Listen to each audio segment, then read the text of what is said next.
Blue Lock Chapter 341 has just released. Kunigami has stopped France's attack, with Japan going on the counter. We get a lot of different development for different characters, especially for Isagi and Karasu, who are trying to figure out how to beat the champion team. The France game keeps getting more and more intense. We're finally on the offense. There's a lot to talk about, so let's jump into it quick.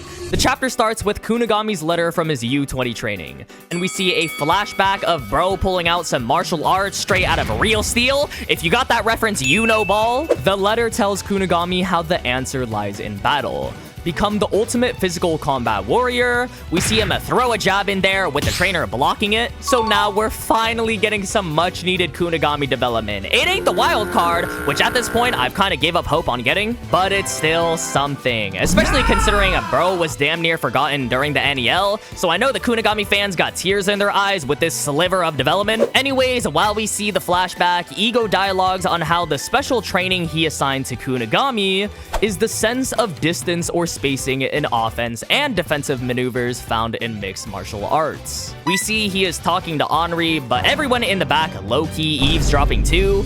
Ego continues saying that the thorough physical condition required to not be easily knocked down during physical combat, those two skills are obviously useful as a striker, but they also become a versatile weapon in any position. Henri then connects the dots and realizes that that's why Ego subbed in Kunigami as a defensive midfielder from the second half. Which, okay, I guess this is a reasoning for why he's there. Ego says that this is correct, and when they utilize Shido and barou simultaneously, they are prone to being hit by counters due to the attack-heavy formation. So that's why, for this match, Kunigami will put his body on the line and become the shield for any counterattack. All the while this is happening, the ball is still in the air going over Shido, Charles, and Camus. Now again, Defender Kunigami ain't my favorite. He's okay, he's done good, I won't deny that. But remember, he was brought back as the supposed best striker, which was a straight lie. But it sounds like they're trying to justify it by saying he's flexible and we need his physique, so I guess everything is okay. I don't know if it's just me though, it still kind of feels wrong. Anyways, Ego says to Kunigami that he needs him to become a defensive tank, as bro hits this Spider-Man pose after blocking Loki, and the crowd goes wild cheering for him. Even the Huz in the back all happy. They're hyped up screaming Kunigami's name, saying a nice defense, but if we're being for real, Kunigami would be ignoring the fans, because he's too cool for that. The ball from earlier though lands with "Are you chest trapping it?" And finally, bro's redeeming himself from earlier using his height, getting the ball before Layden. He then looks to the side and says he'll connect it, with the commentators start getting hyped saying, "Here we go." Offense and defensive roles have reversed. It's a lightning fast counterattack from Blue Lock Japan. We then jump straight over to Isagi Yoichi running forward, thinking that Ego's tactic is working. In the meantime, Ryu gave the ball to Hiyori, and Isagi activates Metavision and starts dialoguing. He talks about how the core of their attacks is still Karasu, and from behind that organization, he must focus on movements that strike at the opponent's blind spot. As we see the main system with Karasu and subsystem with Isagi, this is the two-sided strategy for a second half counter. And in the next page, we see Blue Lock continuing to move up, with Hiyori hitting a pass to Reo, and the France players trying to keep up with them. All while this is happening, Isagi is talking about how we're fighting back against France better than we did in the first half. And Isagi, bro, who is we? Bro hasn't done much this second half, besides pass the ball to barou, and in the first half, don't get me started. He shot a brick like a nerd going for a 10 out of 10, and then got dominated by Hugo. Don't get me wrong, I'm trusting in the process you'll make a comeback this half, but don't let the Isagi haters hear you're saying this, bro. They will not let you rest if you say we again. Anyways, Isagi is saying the opponents are definitely starting to hate their new formation, but there is just one thing that's still bugging him, and that's when Hugo appears. But not in front of Isagi. He hits him with the "hello, I won't let you get away" to Mikage Reo. Reo ticked off, just says he's seeing the field well, Lashy boy, and low-key Reo fried him here. Even though it was a bit corny, he's damn accurate with this nickname. Hugo for sure got some lash serum and eyelash curlers for lashes like those. Isagi continues to move upfield, with him saying what's bothering him is the fact that he can't imagine a scenario where we win against Hugo. which this gotta be the ultimate glaze. This is Gojo levels of glaze. Like, Loki ain't even a threat anymore. It's just Hugo. He talks about how if he became the team's number 2 and focused completely on the playmaking role, the attack would be easier to carry out.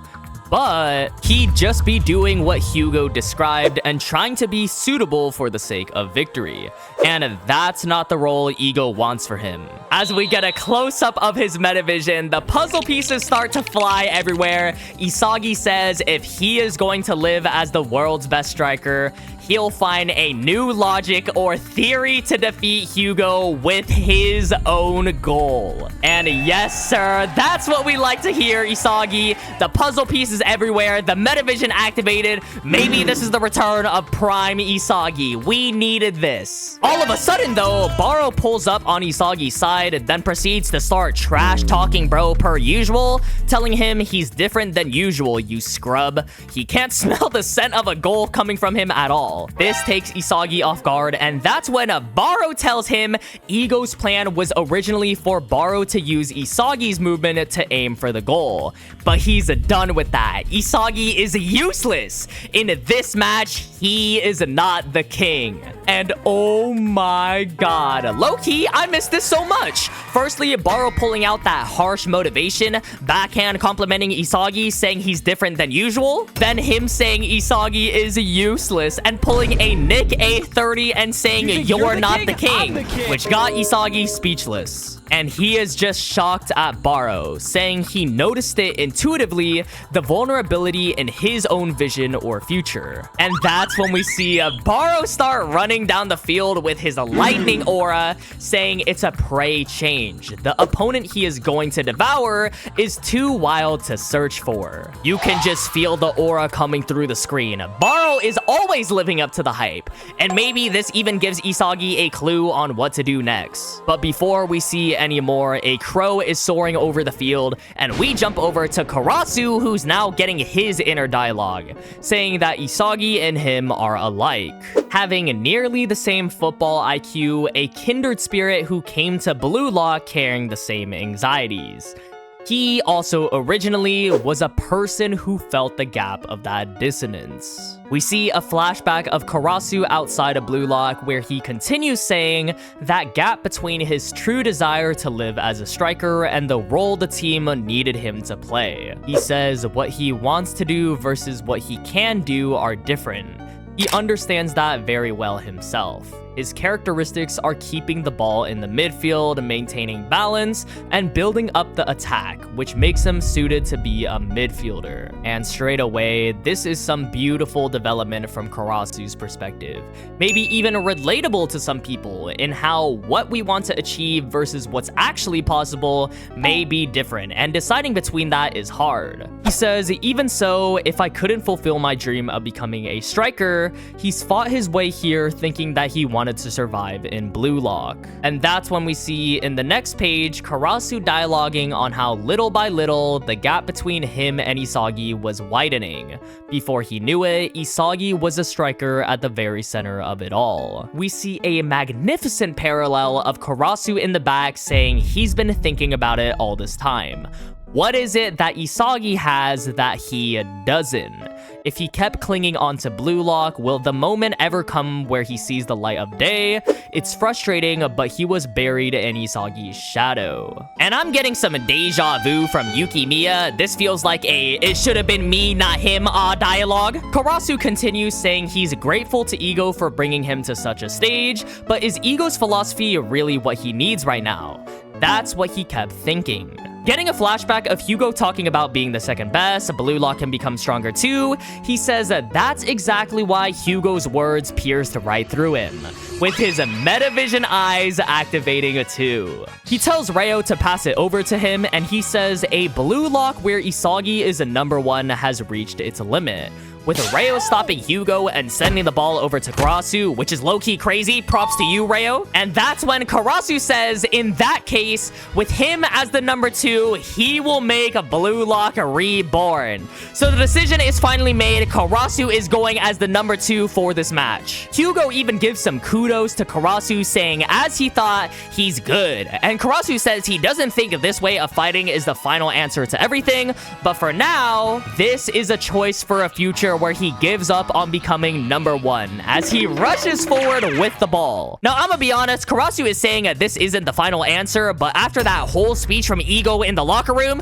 Karasu's still chasing after the number 2, which it's up to you to decide whether it's a good decision or not, but I just know Ego is gonna have a long talk with Karasu after this match. I have a feeling we ain't ever seeing bro on the pitch again. Ego for sure about to bench him after this stun. However, as Karasu moves forward, Aiku says it was a nice setup, Barou tells him to pass it, and Hiyori says let's go. And even more importantly, Karasu's crow aura starts crawling up him like a damn symbiote.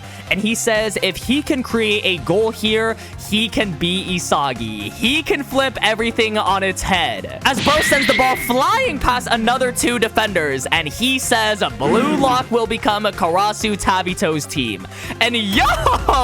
Karasu on some crazy timing here. Like Pete Bro right here. All he can do is turn his head around. I know his neck is broken. And the ball even flies past Charles, with Isagi just staring at it too, saying it was a vertical pass with exquisite timing, wondering who the ball was sent to. And Karasu, with his flow state eyes activated, says it's you, the only one who is incomprehensible and impossible to handle, as the next page reveals Shido Ryusei has the ball. Sound the alarms, y'all. The zesty demon now has the ball. I know the Shido fans have tears in their eyes as well. Everyone's crying this chapter because the demon is Karasu's trump card. Y'all gotta remember, Shido is the personification of a crash out. One look at bro and he got veins popping out of his head for no reason at all, a devious smile, and bro damn near looking at us through the screen. He's really living up to that zesty demon name too, because not even 1 second of screen time and bro already saying the most. Shido says my egoism is ready to burst, and what exactly does he mean by that?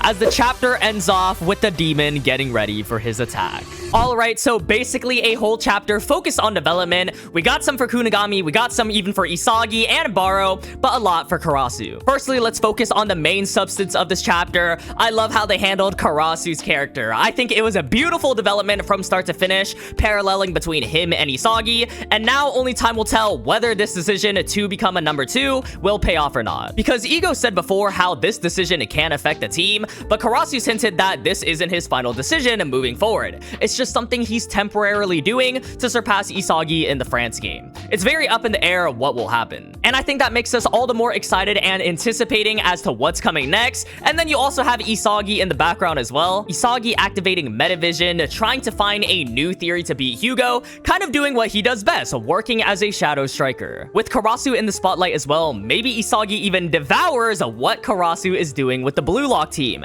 taking it all for himself and for his goal, becoming more of an egoist. Because we know Isagi's trying to find a new theory. He's been having his downfall, so he needs to have his comeback. I do think that could happen, or another option is maybe Isagi learns how to balance between the two, and his new theory is basically balancing between a number 1 and number 2, or the Blue Lock mentality and the Hiryo philosophy, because it's not just black and white where one theory is better than the other. Both have their flaws, and Isagi and his new theory will basically take advantage of that, kind of being in this gray zone between the black and white, between Ego's philosophy and then between Hiryo's philosophy. That would be something completely new, which he's hinted at in this chapter, and I've been saying for a long time now. He's hinted at this all in the past with saying Ego's football isn't enough for him, and he'll have a new theory to beat Noel and Noah. So it makes all the more sense of why Isagi is trying to invent something new, like he even mentioned in this chapter. Now, I don't think Isagi will perfect this theory this game. There's simply not enough chapters if we only have one more volume of this game, but I do think it will definitely be the key for his evolution throughout the rest of the U20 World Cup. And for example, in the England game, in the Spain game, will be him figuring it out for the next time they rematch against France. We also have to talk about Barou and Shido. I still think they're going to play an important role for the rest of these chapters, especially because they're getting their hype now. Shido getting the ball in the cliffhanger last page, and Barou with his earlier dialogue. Now, we're all expecting a goal, but who is it is the big question. The obvious choice is kind of that Shido will score because he has the ball in the last page. He was getting hyped up, and I think everyone had kind of believed that Shido would score before Barou. But with the next chapter title being a Seize the Crown, it really sounds like either a Barou chapter because he's talking about switching prey and that Isagi isn't the king in this match. Of course, everyone refers to Barou as the king, but you could look on the other side and say it's an Isagi chapter because he's trying to seize the crown himself, take the team back, and become the king of this match.